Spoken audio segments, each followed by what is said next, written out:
이제 고난주간 3일째 묵상을 시작하겠습니다. 이 시간 특별히 수요예배 영상은 이 묵상으로 대신합니다. 찬송 154장 1절 찬양하시겠습니다.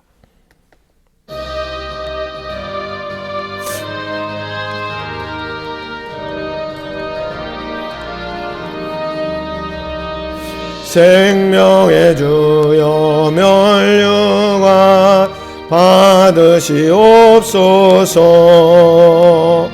날 위해 쓰신 가시관 나 기억합니다.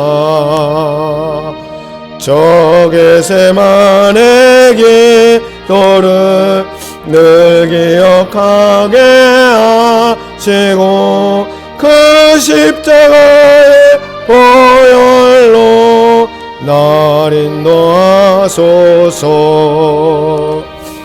아멘. 하나님 말씀은 마가복음 11장 20절부터 24절까지 말씀입니다.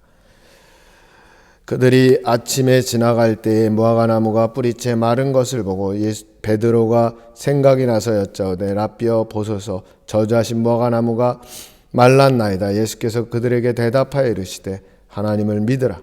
내가 진실로 너희에게 이르노니 누구든지 이 산더러 들려 바다에 던져지라 하며 그 말하는 것이 이루어질 줄 믿고 마음에 의심하지 아니하면 그대로 되리라.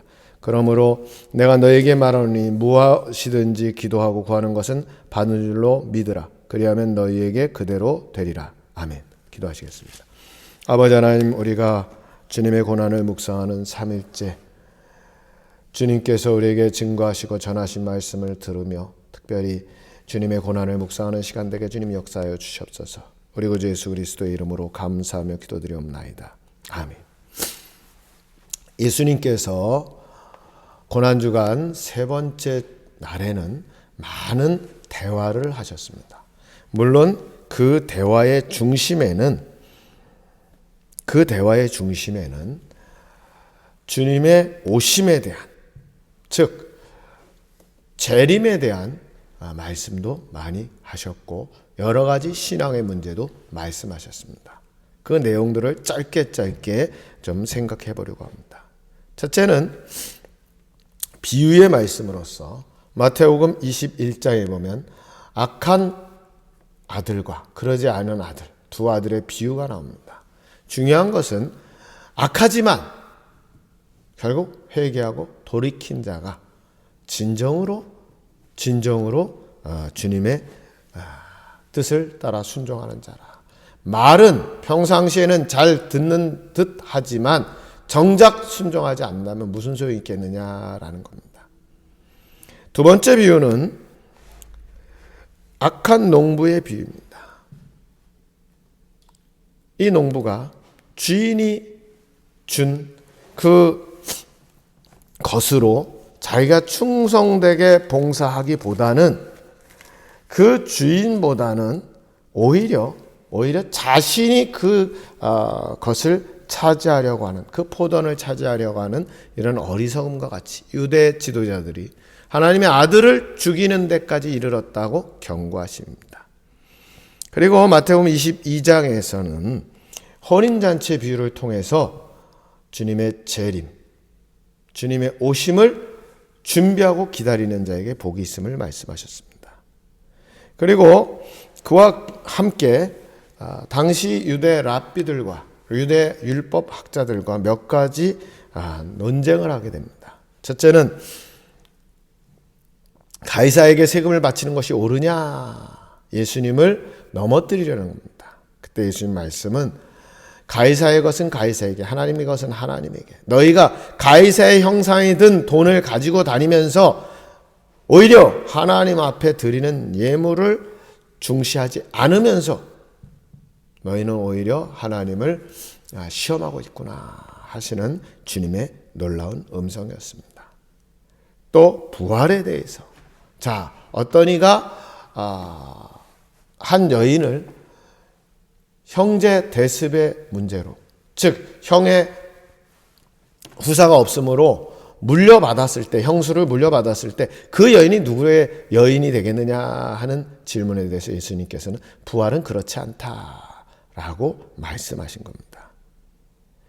그리고 또한 마태복음 22장 34절부터 말씀에는 자, 어떻게 우리가 계명을 지키는 것이 옳으냐라는 질문에 대해서 예수님께서는 하나님 사랑하고 이웃을 내 몸과 같이 사랑하라 하는 그런 말씀으로 말씀하셨고, 또 그들이 메시아가 과연 어떤 분이냐라는 것에 대해서 주님 친히 다윗이 주라고 칭했으니까 다윗의 후손에서 오지만 하나님의 성령으로 잉태되신 분이다. 그리고 그것이 나라고 밝히 말씀하셨습니다.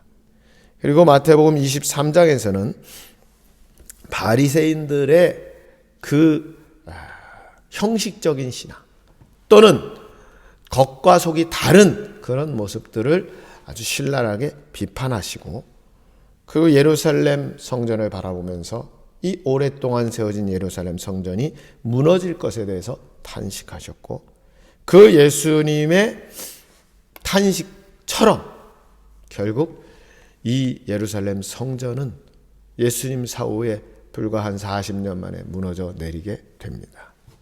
그리고 예수님께서 성전에 들어가서 두 렙돈, 동전 2개 넣은 여인에게 칭찬하시고 그 여인이 가장 많은 것, 생활비의 전부를 드렸다고 말씀하셨습니다. 그리고 유대인이 예수 그리스도를 믿지 않음에 대한 그런 놀라운 경고의 말씀과 함께 열처녀 비유, 앞서 말씀인 것처럼 또 달란트 비유, 또 양과 염소의 비유를 통해서 준비하지 않은 자 또는 게으른 자, 또 겉으로만 신앙인 척 또는 여러 가지 행위를 하지만 정작 믿지 아니하는 자들에 대한 그러한 심판에 대해서 말씀하셨습니다. 그래서 어떻게 보면 이 짧은 동안에 하루 종일, 물론 예루살렘에서 성전에서 활동하셨기 때문에 예루살렘을 중심으로 유대 랍비들과 또 바리새인들과 이렇게 여러 가지 말씀을 하셨고, 심판에 대해서 또 예루살렘의 멸망에 대해서 말씀하셨고, 그리고 다시 한번 메시아에 대한 말씀도 하셨습니다. 오늘 우리가 이 고난주간 금방 말씀드린 말씀들, 특별히 마태복음 21장, 22장 이후를 이렇게 읽으면서 주님의 이런 말씀들을 한 번 더 묵상하면서 이 시대에 우리가 어떻게 살아가야 할까를 한 번 더 생각하는 좋은 기회가 되기를 바랍니다. 기도하시겠습니다. 아버지 하나님, 이 시대 많은 이들이 죄의 진리를 쫓아 산다고 하지만 주님의 심판이, 주님의 날이 가까웠음을 깨닫지 못하고 살아갈 때가 많음을 고백합니다. 오늘 우리는 주님의 날을 기억하고 주 안에 살게 주님 역사하여 주시옵소서. 우리 구주 예수 그리스도의 이름으로 감사하며 기도드리옵나이다. 아멘.